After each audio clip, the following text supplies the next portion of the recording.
This is the video podcast series, Ray Charles Genius. After leaving Atlantic Records in 1959, where he established himself as a major gospel, R&B, and blues artist, Ray Charles signed with ABC-Paramount and soon released his first crossover hit, Georgia on My Mind, as well as a superb jazz album for Impulse Records, Genius plus Soul equals Jazz.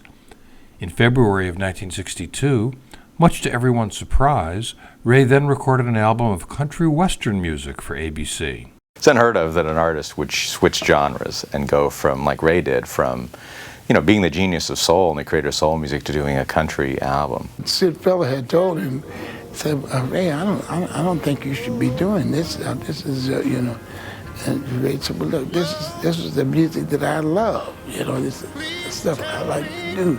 I'm definitely going to do this." Sam Clark and the other ABC executives say, look, the people who enjoy this music do not want to hear you sing it. And the people who enjoy your music do not even listen to country music. For Ray, the genre barriers, the genre boundaries that would apply to certain radio formats or record stores and all that stuff really didn't mean anything to him. He was running the risk of alienating his already solid group of R&B and now jazz. He'd already recorded jazz at that time too. He felt strong. He grew up. He was exposed to country music. He was exposed to gospel.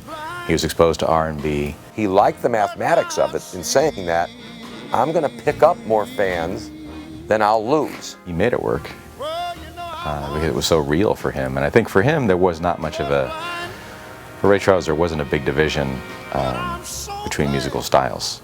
He also had an incredible amount of confidence that he could pull it off.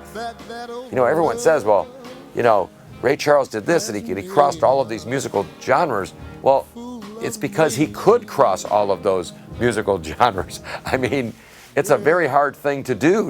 If you set out to do it, it's very difficult, which is why a lot of people don't.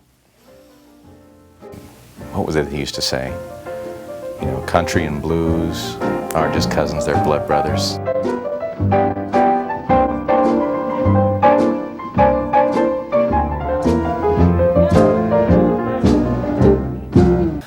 I'm always for that. This business of artists listening to all kinds of music.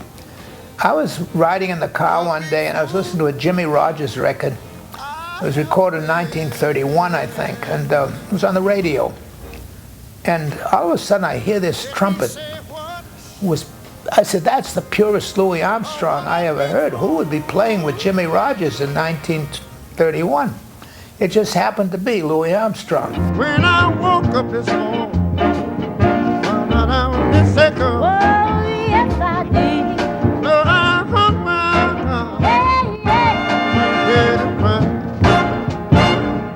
But Ray had always kind of leaned toward country and western. He liked the stories that country and western music gave him.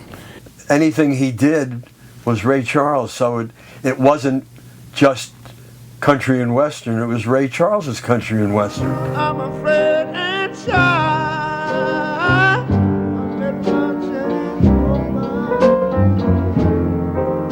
Chance that you might love me too.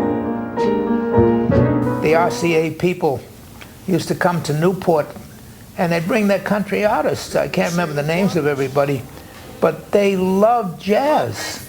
And the songs, the changes, particularly the changes of the songs, when Ray would sing, the sun's gonna shine in my backyard someday, that could have been a country song. And that's why he understood that music and could relate to it. Oh, I think Ray definitely elevated or widened country music with the release of modern sounds of country and western. I think he opened it up. He invited in a whole lot of people, R&B fans, gospel fans, welcome to the world of country, Ray Charles style. Many country artists believe that Ray Charles was perhaps the most important person in the history of country music, in that he took it to not only other parts of America, but he took it all over the world.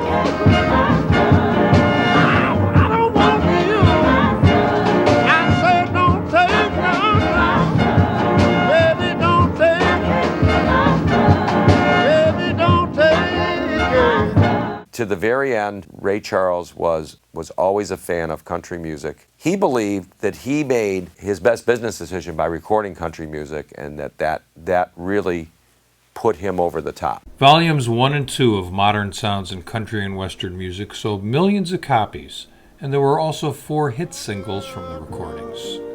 Ray Charles's musical integration of soul and country into a popular format resulted in an American music landmark, which helped transform racial boundaries and restraints in music.